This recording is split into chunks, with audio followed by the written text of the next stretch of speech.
सकाळी गंध वगैरे लावला आणि गणपती बाप्पाला दुर्वा ठेवून देवपूजा केली आणि बायकोने बनवलेला पैलवानी शेक असा रवंत करत पिलो. इकडं BI उर्फ बायको इंटेलिजन्समुळं चहा उतूच जात नव्हता. ऑफिसला जाताना माझी गुणाची लेक स्वतःहून येऊन असं पाया पडली आणि अशी मिठी मारून मला असे दात खाऊन टाटा केला. नंतर ऑफिसला गेलो आणि घरी येताना रस्त्यात गाई म्हशी पाहून गावची लय आठवण आली. कामावरून पप्पा आलाय असं कळल्यावर लेक पाहायला अशी बाहेर येते आणि पप्पाला पाहून लय खुश होते. आजीच्या हाताने गपागप खाणारी लेक आमच्या हाताने खायला अशी नाटकं करते बघा.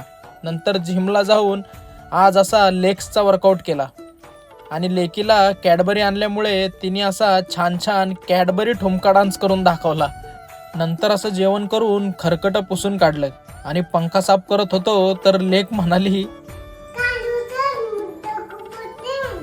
लेकींना लय काळजी, चालायचंच नाही का.